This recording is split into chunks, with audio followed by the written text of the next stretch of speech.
I think the first question is, what's your why? Why are we doing this? The first mountain is life tells you who you are, who to be, get married, have kids, start a business. And the second mountain is like, wow, what is your purpose? So once you start getting deeper into that why, you start getting those answers to yourself. So I don't believe in the word investment. I believe in partnership. Most businesses that people start, we always say, is to make money. And it should be to solve a problem. And if you solve the problem, you'll do well. It can't always be a bunch of men at the top owning a company with thousands of employees who are being paid subsistence wages, but not getting any real abundance from that. And you see a very different vision. You can't have creativity in a lot of places where you work for other people. Every time I went to acquire a new business, I had to be creative because I didn't have the money. It takes a lot of courage to do that.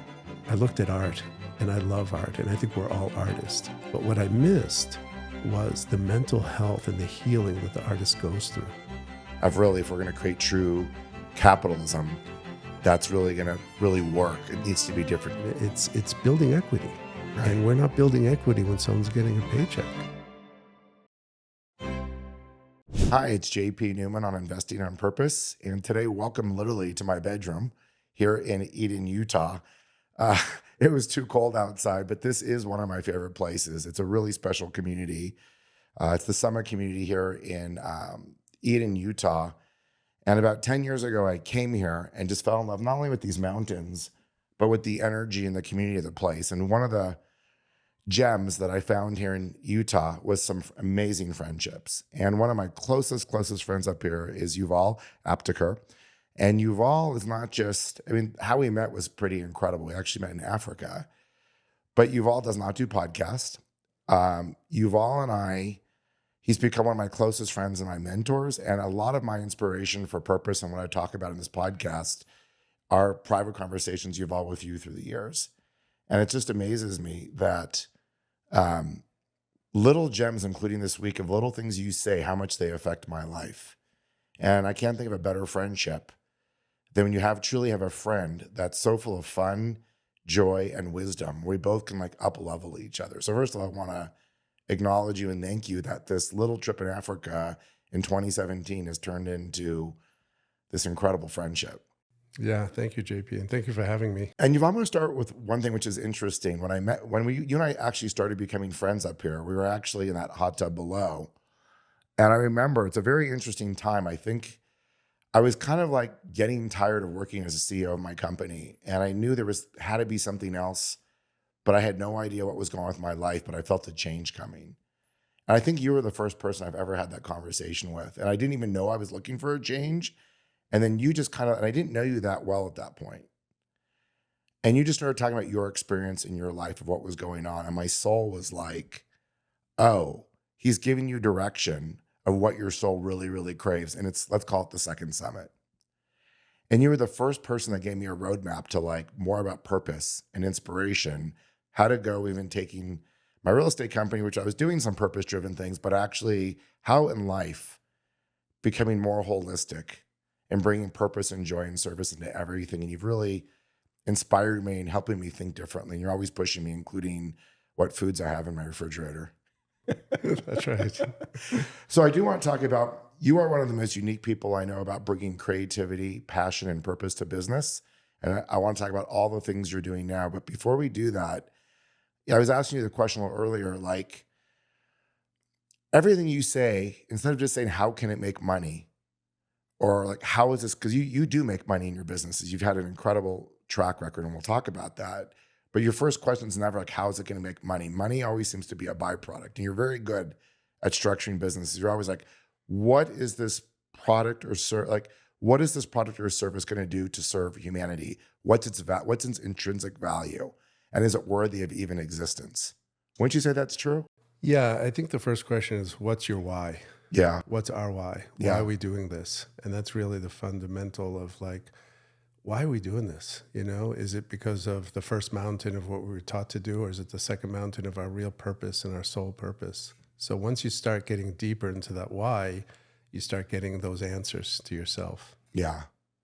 So, but I don't believe, I know you came here, tell us a little about your story.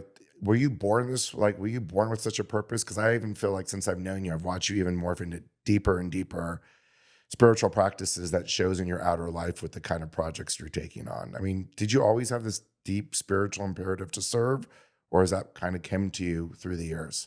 I think we all have it. I think we just need to trust it and release it and, really own it, And mine was, I was born in Israel, came over here when I was younger. You were like 17, if I remember? No, I was 4 years old. Oh, were you that young? 4 years I thought you old. came here as a teenager. Yeah, no, I went back to Israel, but came back. Okay. 4 years old and, landed in Boston, Massachusetts. And Yuval was not a common name. And so I had a nickname, Jim. Which I knew was Jim. Yeah, and it stuck with me. And then all of a sudden, my passport was Jim and everything. And I realized later in life that I'm not a Jim. And it took me a while, and that was my first mountain. And so, Jim was your first mountain, by the way. Yeah. And you were very successful as Jim, the first mountain. I was externally. Yeah. But internally, I was fighting it. I was like, where, who is this person? And that was a big struggle because would I have been successful as Yuval? At that time it was anti-Semitic. It was a lot of teasing, a lot of bullying. And so it was really this, I had to go back to Israel in my 30s to say what my life would have been, as Yuval if I stayed.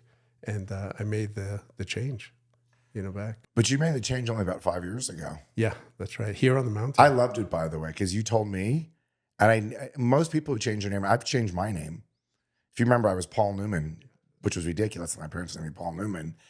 But a lot of people have a hard time. The minute you told me you were Yuval, the first thing I said to you was, that's right, you are Yuval. And I've always called you Yuval since then. Yeah. I don't even think of you as Jim, by the way, and that's a very hard change for someone who's known a close friend for a long time. But I felt the spirit of that. But I want to go back. I know you don't like to talk about this, but as Jim in Boston, assimilating, not showing maybe your true essence, why'd you even get in the hospitality business? And you grew into a very large business in Boston, but just give us a little bit of that story. So my father was a chef. So I grew up in the kitchen, cooking, and I went to Belgium, and I was really like, I want to be a chef. Looking at my father, I grew up doing that. And then I realized that if I aim to be a chef, I can always be a chef. And if I aim to be the president or own my own company, I can still be a chef. And so I ended up just having, going for the gold, which was a little different, and I started, I opened up my first restaurant at 23 years old. What kind of food? With no money. It was my father's cuisine, which was French continental. Nice. Yeah. In Boston. 23, that's pretty young. 23, yeah. And learned a lot, and then ended up buying him out and then taking on that business. Then I realized that I can't really duplicate that business. And so we had a ballroom and kind of warped into more of a ballroom events business and closed the restaurant, even though it was successful, and just started really duplicating that. And that's what we did. So we duplicated, I think we had 6 or 7 locations and got into the resort business and restaurant and hotel business from that. Were you driven by money? Was making money important to you? I was driven to make money, correct. Yeah. I think that was Yeah, go ahead. Yeah, I think that was it. I was taught to make money. I was taught, so that's all I knew, and what did you think money meant back then to you? What success. Success. Yeah, success that, came from Israel with no money, came here, and that was the first mountain. Yeah. But for me, and I think maybe as a Jew, we're both Jewish. And I think for me, because I've seen it with my dad, success was a huge thing brought into me early. And I think part of success was also survival. My dad was born in Germany in 1938. And I think that for him to this day, it's like when you have no safety and everything's taken from you, the idea of money is not just success, it's safety. Would you agree with that for you? Yeah, or is it different? I would. My what I was taught was to raise a family and provide and, and really, take care of the family. Yeah. So tell me, I know you don't like to talk about this much, and you and I have actually never even spoken about this in our friendship, but how big did your company, I mean, it still exists.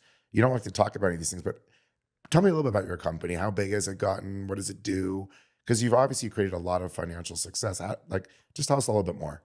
Yeah, it's a hospitality company, but I think the success is that I never took on investors Mm. and never took banks or anything. So it was self-funded. So it was more of my spirit animal is a turtle, and it's more of a turtle space. I wasn't a corporate. I tried to go to Marriott right out of college, and it just wasn't for me to work for somebody else. And creativity drives me, and you can't have creativity in a lot of places where you work for other people. It's kind of shunned on sometimes, it's in that box. So I just grew the business from, and what was interesting was every time I went to, acquire a new business, I had to be creative because I didn't have the money, so I had to think of, I didn't go and get investors, and it was like creative, and I tried to do self-financed and, just work out things, lease to own, whatever it may be, and just, was creative, It's incredible. and I look back in all the places that we acquired, and I say we, and I think it's important because people say, "Who's the we?" And it's really I was me. about to ask you, who's the we when but you but say the we? we is it's not I. I really believe it's a collective. It is a we. And We being your team, your employees. yeah, everybody around me that supported, that believed in it. And these businesses that we acquired, it was always like we were never going to get them, and we just felt it, and it was like just driven. That was the spiritual part, that when when you meet somebody, you're going to be friends. That was like the businesses, and the resorts or whatever it may be, the event business. So we hit before COVID, I think 1,200, and we did 1,200 venues? 1,200 employees. Oh my gosh. I didn't know. I see. You're one of my closest friends. I had no idea. Yeah, I don't. I think the first mountain. Everybody has their story, and it's not really on what they did; it's how they look at it. And so the second mountain to me, the first mountain is life tells you who you are, who to be, get married, have kids, start a business, and the second mountain is like, wow, like what is your purpose? I don't believe in legacies. I believe in just, instead of being served, to serve. And that shifted. So I left the company 20 years ago. I didn't realize that. Yeah. 20 years ago? 20 years ago. Yeah. 20 years ago. And who's running the company? So when I left it, one day I walked into the office and I just did one of those Forrest Gumps. And I just said, I'm done now. Wow. And I had no idea why. Wow. You're in the middle of your success. The company's making a ton of money, ton of employees, and you're just like, I'm done. That's early, by the way. Yeah, it was early on, and I just felt it wasn't my path. And so what I ended up doing is try to replace myself. I had a failure before. I hired someone that wasn't really working out. And then I was fortunate enough to find, or she found me, and she's been running the company since. And we kind of put together a director, a team, and incentivized and just built it from there. And what ironically happens is when I left, the business did better. Wow. Yeah. By the way, I dreamed of that. I was telling some friends last night that I think sometimes the founders get in their own way. I even think for Thrive at a certain point, my company will continue to grow larger as I take a different role in the company. I think that makes sense, but it's pretty crazy to say that your company grew when you actually realized that.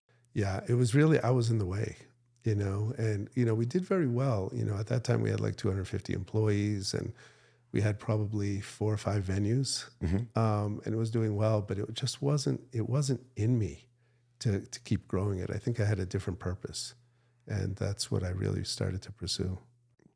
I'm just like totally amazed. And were they all in Boston, by the way, or the East Coast? No, they were outside of Boston. They were, East Coast, and we did outside of United States a little. I dabbled in a lot of things. Were they hotels, or was it all just hospitality, weddings, event venues? So we perfected the event business. And because we perfected the event business, we could go into resorts or retreats or whatever it may be with the event, really kind of nailed that business. So we could purchase venues, in this case, resorts it made more sense for us to do it because we could generate more profit from that. Tell me more, because obviously you succeeded with a lot of people. I know it's actually a hard space to actually make money in. So what was your secret sauce? Was it your creativity? In other words, did you buy these resorts, or were you able to find because I know you're all about curation and creativity. So I got to imagine there's some secret sauce why your company did well while others failed. But what was the secret sauce? It's a great question. Yeah, it's I get asked that a lot, and sometimes I say I don't know. Yeah. Right, but I think if I look into it, is I wanted to. It goes back to when I didn't get accepted to Boston University. I didn't get accepted, and it was a wake up call. And I went a year to prep school, and I was like, I didn't get accepted to the college I wanted to get to. What's going on with me? I was really, and that changed everything. And it put me in the driver's seat of I'm never going to give up with my dream.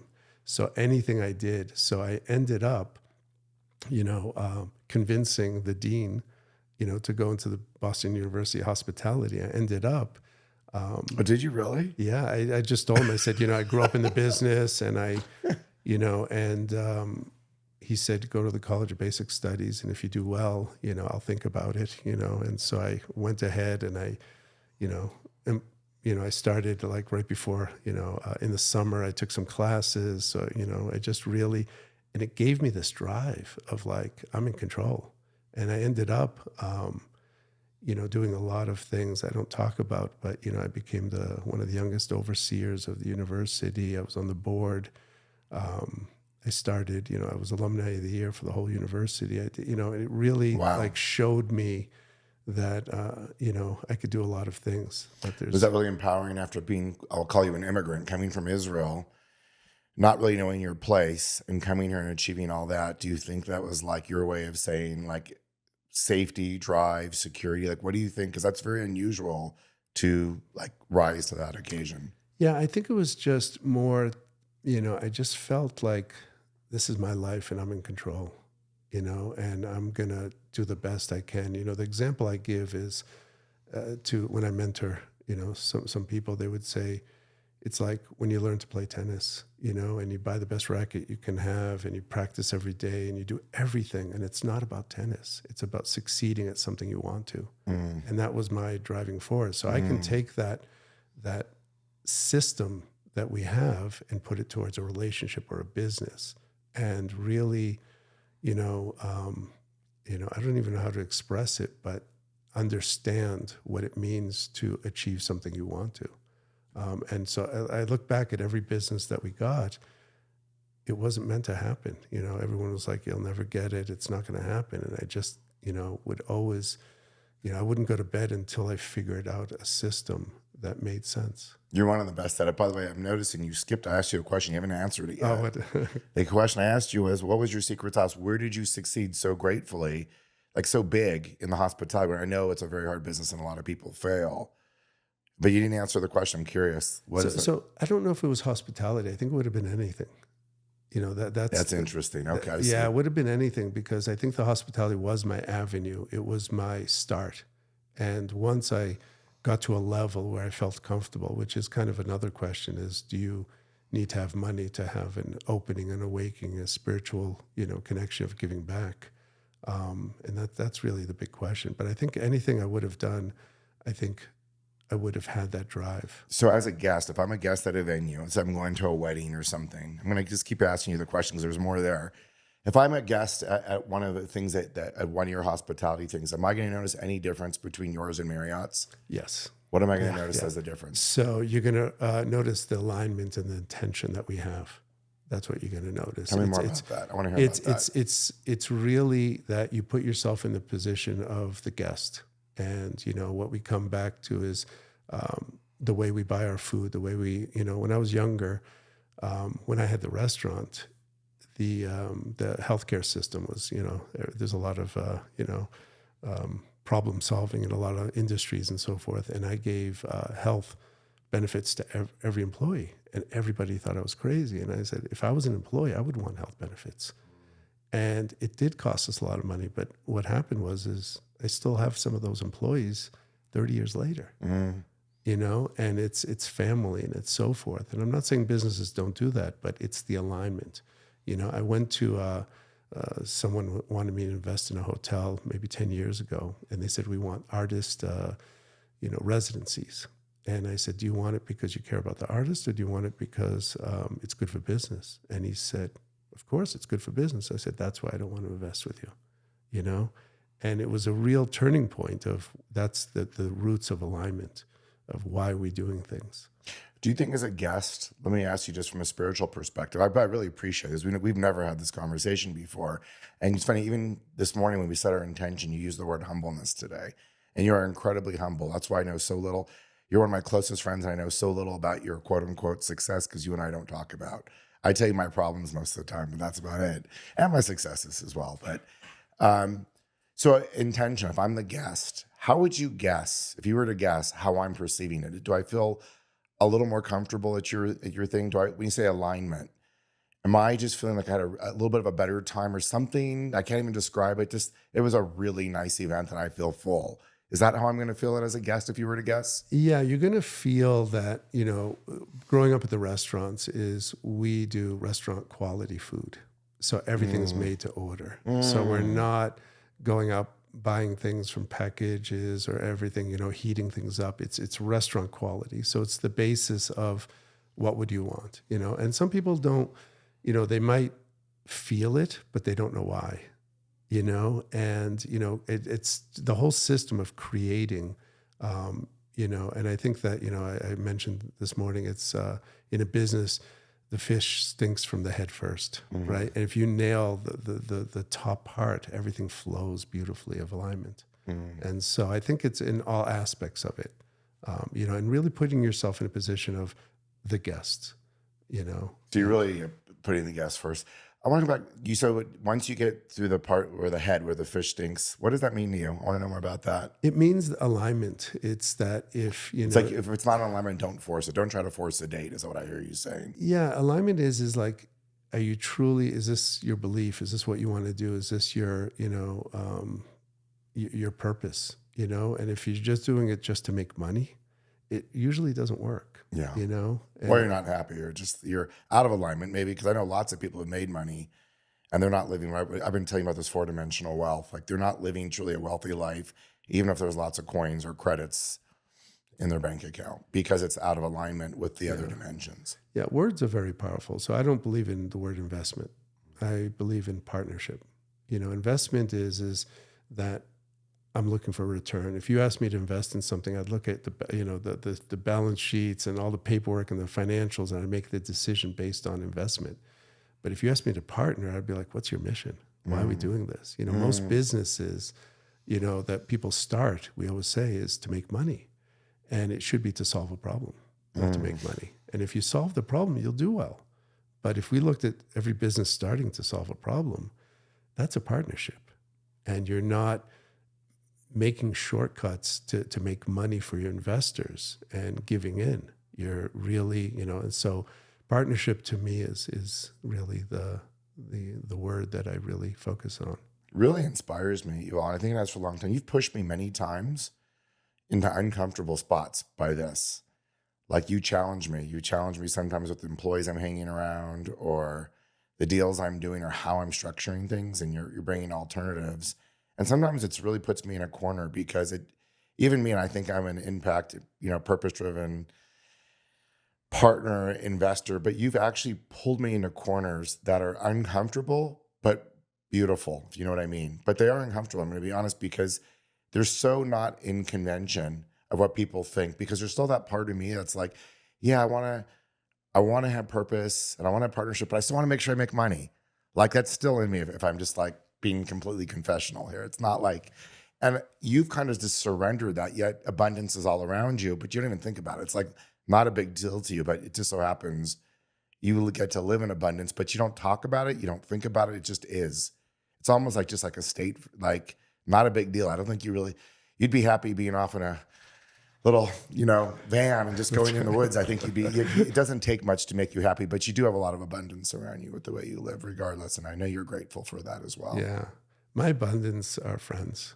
Yeah. The people I'm around that inspire me, that, and being creative, and being authentic in my truth. And so when I see something, I ask for permission first. You've done that to me many times. Whenever you say to me, can I just tell you what I'm thinking? I'm like, I brace myself. Oh, fuck. Here goes. Well, I'm not probably going to like this, but it's probably good wisdom. Well, I try not to, I don't try to give advice. I try to, look at things and say, if it was me, this is what I would do, when asked. And, JP, would you like a reflection on this? And if you... But I know you're going to be right. I know it's going to be really deep. I know I need to pay attention, but sometimes it's the hard things to do. It is like just this week, I'm working on a nonprofit. I was asking you for advice, and I've been all hyped up about this nonprofit. I really think it's going to create a new form of community in Austin, Texas for young professionals. And you lovingly poked about 5 holes into it of where it's not congruent with exactly what you're saying, with partnership, with purpose, where and part of it was business, just where there's just holes in the operations. And then, so you actually are very, very good, not just at like the purpose part, because you're very good at creativity and trying to create win-win alignment, but you're also very good at business. You're also showing me the holes on both sides. You're saying this is a lot of alignment, and I don't like the fact that you haven't even like pre-tested your sales model to see if this is even valid, even though it's a nonprofit, JP. You're like, you got to make sure that this is actually going to run, because once you raise the money, is it going to survive year to year? Or am I going to be in this thing for 5 to 10 years running around like a crazy man trying to raise money because it's operationally sucking wind? And so you do take it from both sides.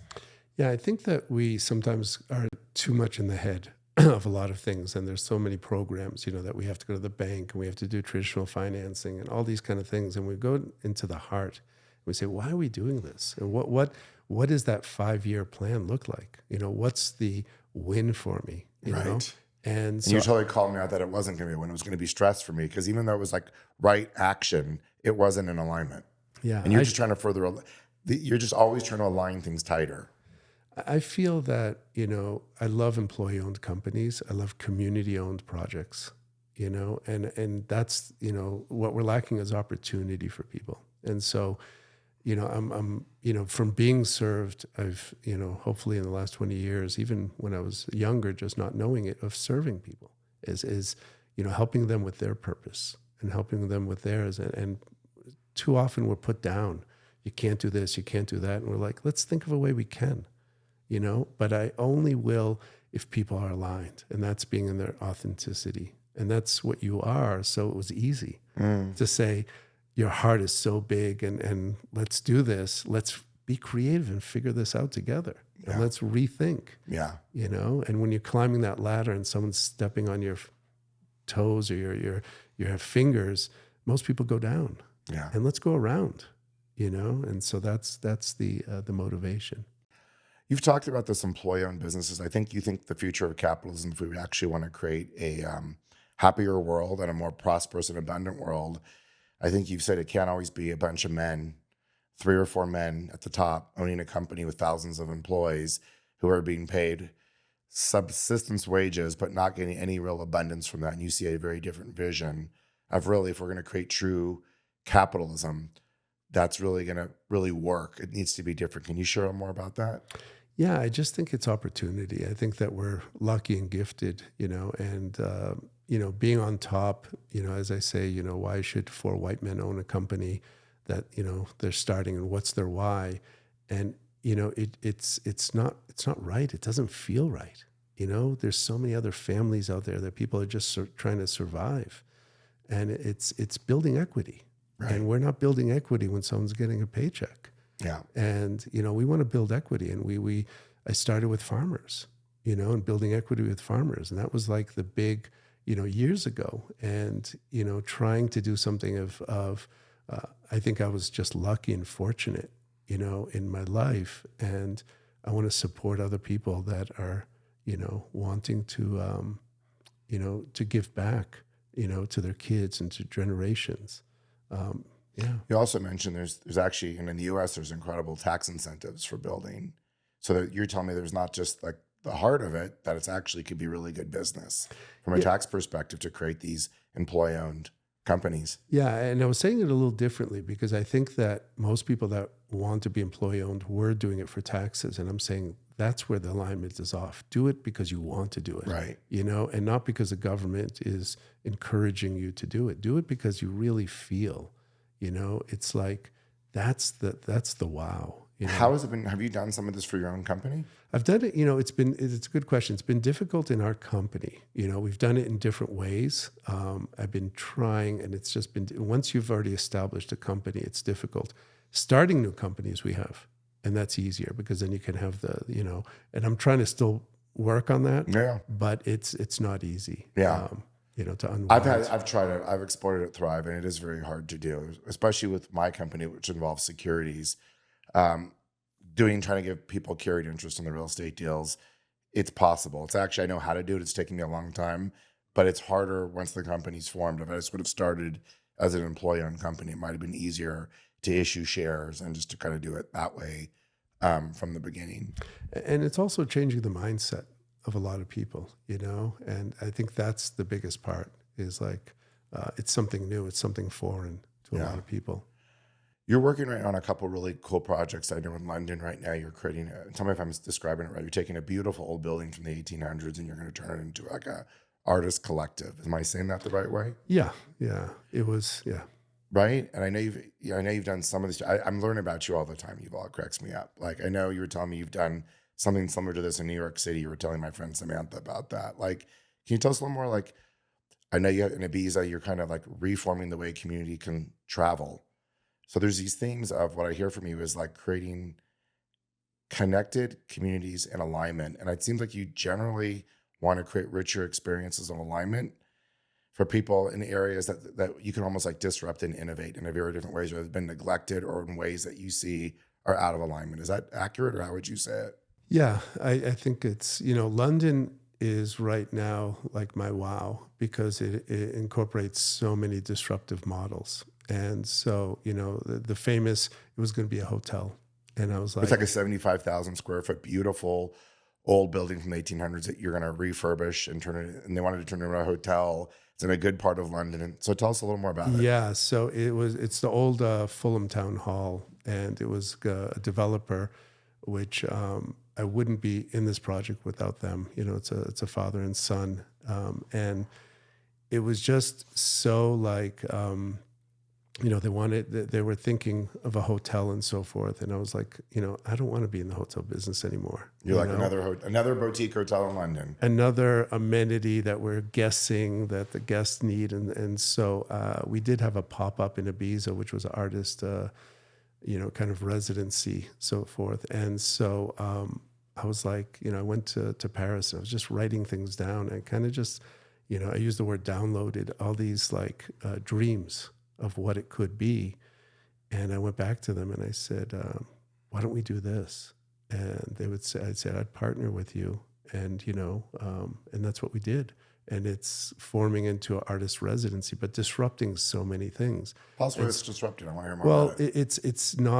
It's going to be member owned, artist owned. It's going to be, patrons. It's, no institutional money. It's going to be the community is involved and owns it. And so the whole idea is really a front for consciousness and mental illness, and what I realized, I should say, is that I looked at art, and I love art, and I think we're all artists. And I look at art and I'm like, oh, that's a nice piece. I like it. I don't like it. But what I missed was the mental health and the healing that the artist goes through. And we all think that they want to be successful in a gallery and so forth. It's their healing. And we want to capture that healing. And we want them to have their workshops and their residencies and have people that don't know they're artists come in and paint with them and sing with them and dance with them and really become a true community. Because, in a community, we all heal. And, I call it like an old poet's lounge. Mm-hmm. So it's everything that the club isn't, I should say, and it's a place that, and it, it's something that we just dream about. And you're like, wait a minute, this can happen, and it's not easy because you have to change people's, there's people that, how are you going to make this work and how are you going to do this? And that's where it goes back to not getting into college and saying, I'll find a way. You know what I mean? You do that a lot. That's probably the theme of your success is really, but you pick hard things and you turn them around. And you actually helped me several times with things that were impossible. And then they turned out and it worked. Yeah. It's like, let's rethink and let's be creative. And, it takes a lot of courage to do that. And people like safety. So like to convince a father and son, a hotel in London, a boutique hotel in a beautiful building is very easy to get your hands around. To convince bankers and convince people that's a good idea. an artist collective with memberships, sponsorships, mental health for artists so that artists can really thrive, I would think would be a very hard sell, right? Yes, it still is. We came up with 18 artist communities that we want to go after, and we have no idea who they are. And it could be Summit, for example, where they get the artist and then they get sponsors, and the artists. We have some hard yeses to us. And we want it to be an intimate place, and we're not giving the artist something; they're earning it. And we're not handing over anything. We're saying, we want to learn from you, and co-creating with artists, and from music to, as I said, dance to anything. So you describe, I've seen the pictures of your deck, and it looks like almost, tell me how about, like, it's almost like a Soho house. It's rich. It's got restaurants. It's got galleries. It's got teaching rooms. And is the idea, learning from the artist is telling you like what they're trying to express, what they're thinking, and there's gonna be a lecture series, and then the public would come in and just kind of like, it's not about even buying the art, although they could buy the art, but it's really about also giving not just the artist, but it's also giving the public more exposure, not from a museum, but directly from the artist. You're not seeing a painter like Monet from the 1800s. You're seeing live people working, so it's like you're almost exposing normal people to creativity and art. So it's not just the benefit of the artist, it's also the benefit of the people who get to come in and see the art. Am I thinking about this right? Yeah. It's, I think we're famous on what doesn't work and what we don't like, right? And then it's co-creating what we do like. And so when you say restaurants, it's like a different form of restaurants, a different form of like community where we're not being served, where that we're all, it's like, the idea is not where's my coffee, but let me show you how to make coffee. There's a big difference. And that's what we are trying to do. So we know that the basis is, in that case, it would be, employee owned kind of things and community. And there's no one above anybody, So when you start off with that foundation and the openness of consciousness is like, we don't want people to be served. We want people to, we're having dinners here up at Summit. We're all pitching in. We're all cleaning up. We're all cooking.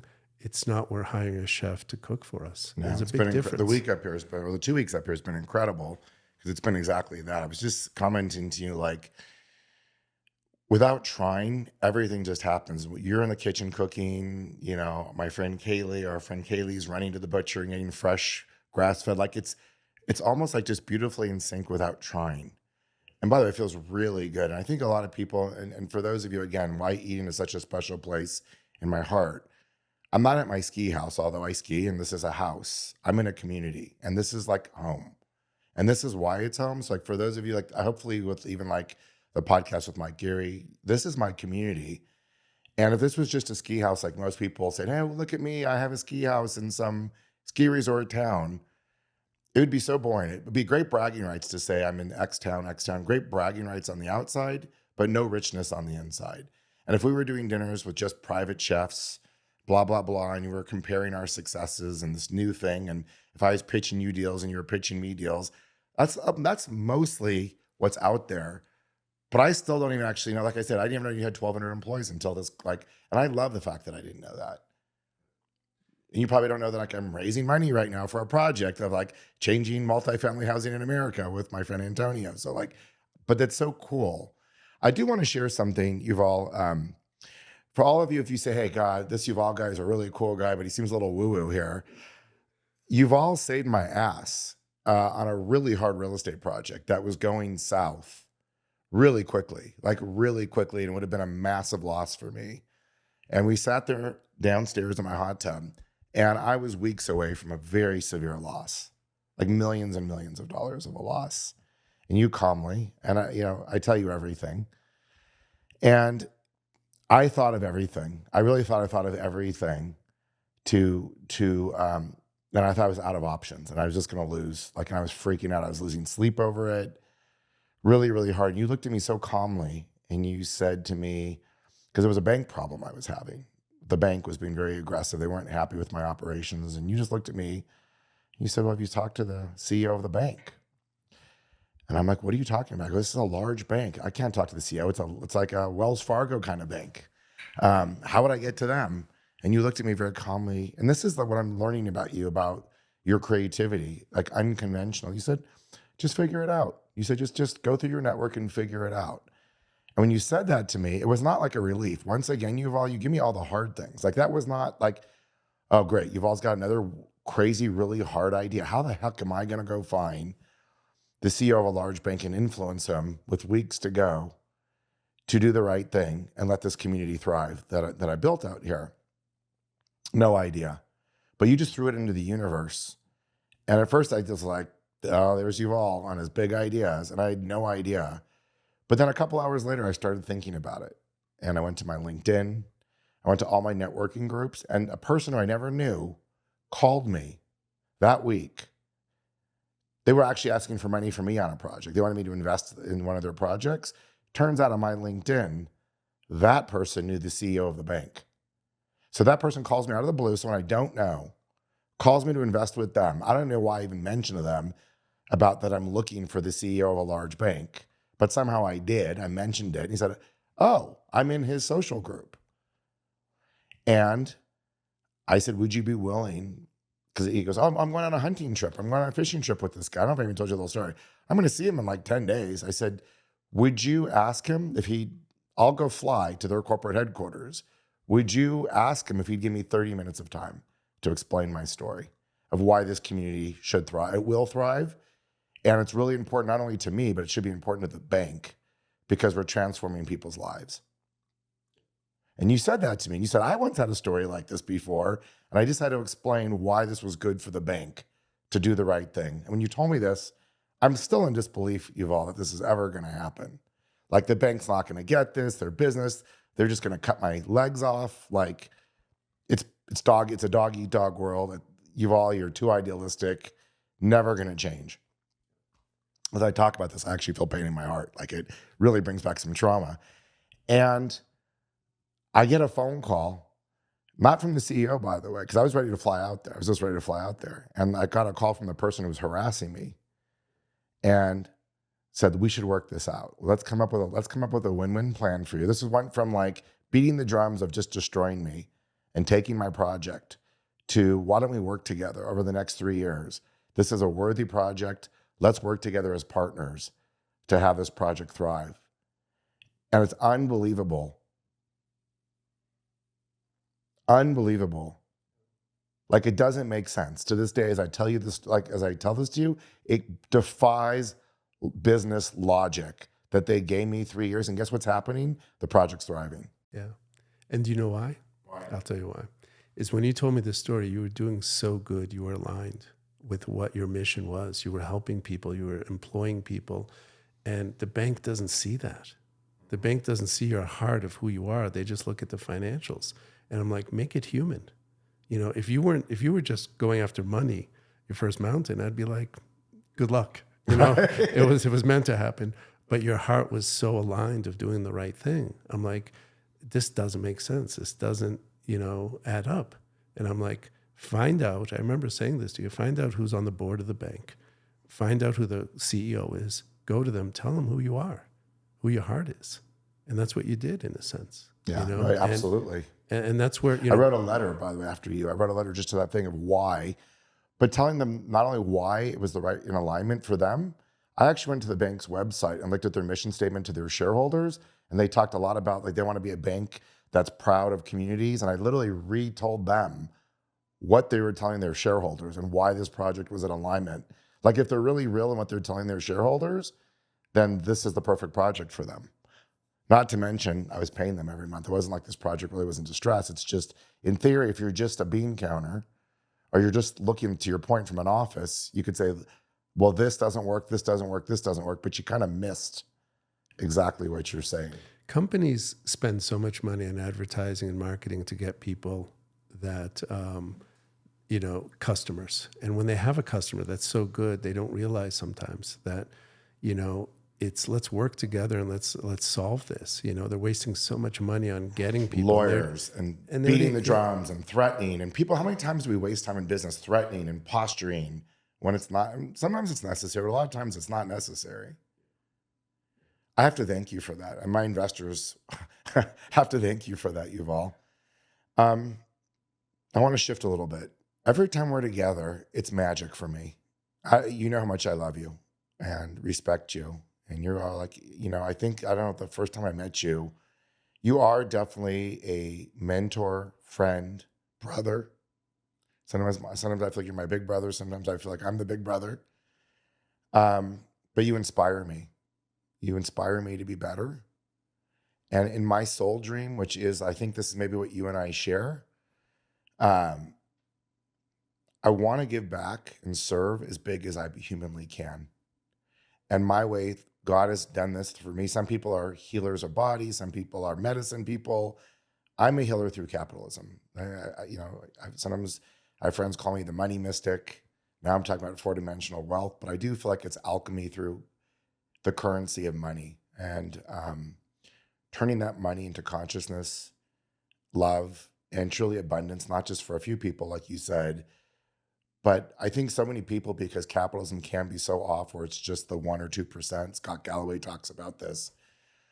It's just out of balance. It's not that capitalism or money is good or bad. It's neutral. It's kind of like our consciousness and our intention around it. And I think what you and I share and what you inspire me is, how do we make this system more fun for more people, more inspiring, so that it's not this scarcity of, there's not enough for you or there's not enough for me? Because the truth is, you and I both know there's really abundance for so much. We think it's a scarce world.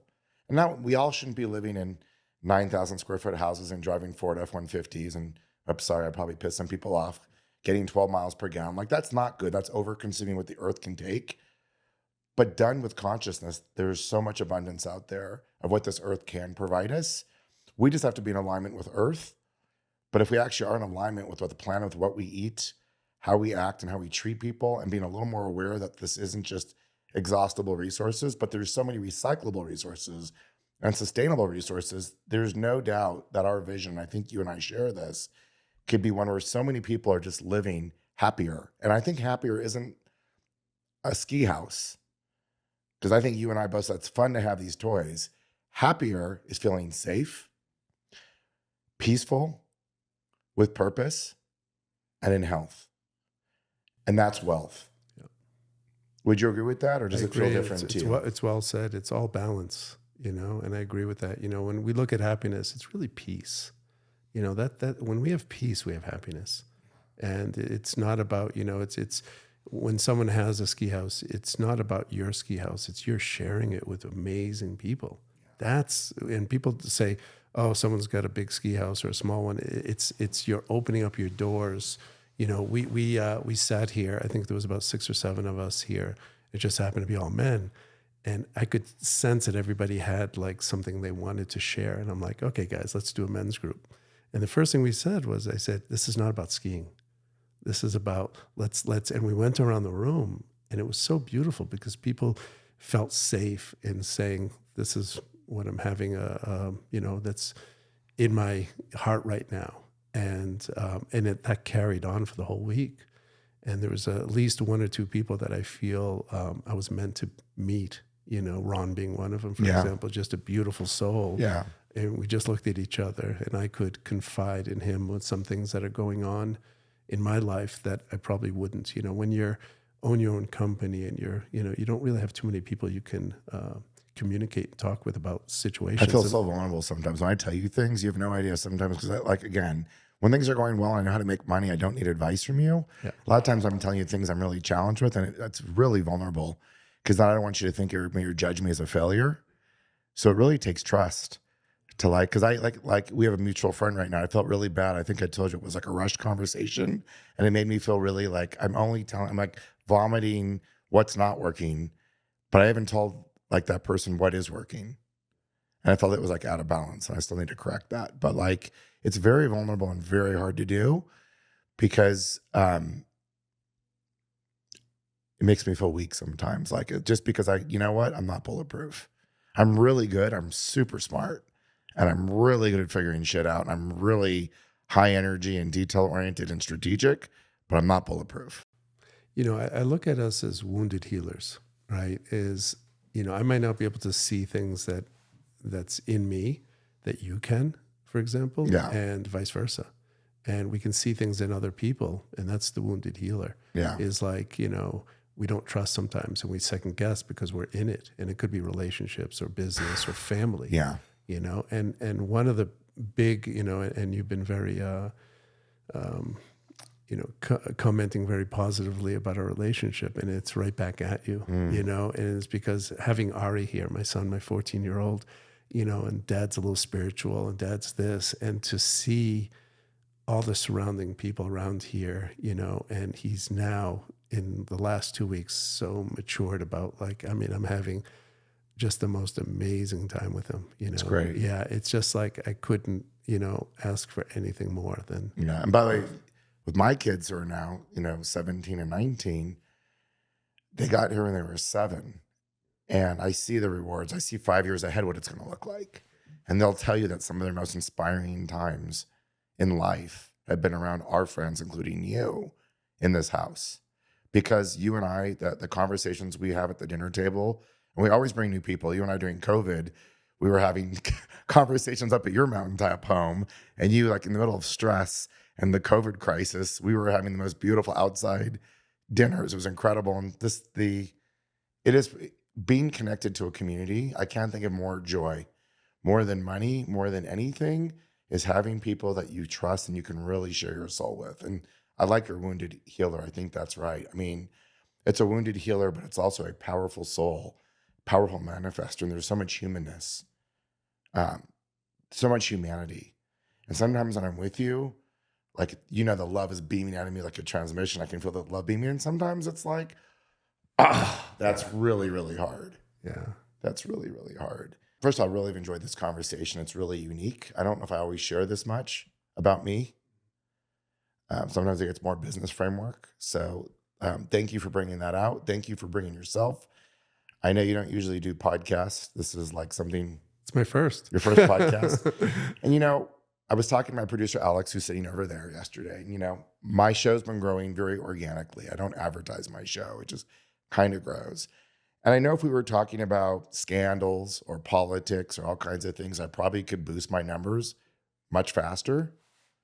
And I'm having this realization as I'm talking to you that bringing gems like my friends and my community out, like you, and these conversations, I don't know if I'm going to get 1,000 or one person listening. But what Alex said to me last night was, people who listen to you, people who tune into your show, they're tracking you so tightly. So I figure hopefully if you're listening to this and you're enjoying it, it's because we're not trying.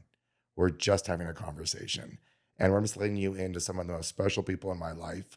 And I do hope this inspires you. I hope that you get some new ideas from it. The world can be if you're just following the world of television and Instagram, and most 99% of the people out there, it's a dog-eat-dog world. Got to make a buck, work harder, go on Instagram, and I'll give you the 7 steps to make $1 million. And you're going to grind every day, and you're going to make 97 phone calls every 5 minutes, and you're going to breathe out, and you're going to deep freeze yourself, and you're going to walk up, and you're going to do these affirmations, and you're going to just show the world who you are. And that's not where it's at, guys. What you're hearing about today is alchemy, intention, creativity, and trust in yourself, and trust in something larger. And you're not getting a lot of that. And if you want the 7 steps to $1 million, you're probably never going to get that on my show. So you're probably in the wrong show, and you're probably not even watching this. But if you really want to know how to create a truly wealthy, fulfilled life as a fulfillionaire, millionaire, the money doesn't matter, but truly living a wealthy life, then you're in the right spot. So with that, I'm going to sign off. Yuval, is there anything you want to add before we end the show? All I can say is that was really well said. It's real. It's real. This is real. This is not, anything but, alignment is what we talk about. It is. So thank you. I'm grateful to you. Yeah. It took me years to get you to do this. You always, every time I asked you, you were like, one day. I had to bring Alex and microphones without a stand because they didn't ship. This is what it took to corner you. So thank you, Yuval. I love you, and I'm grateful to you. Thank you. Thank you so much. I appreciate it.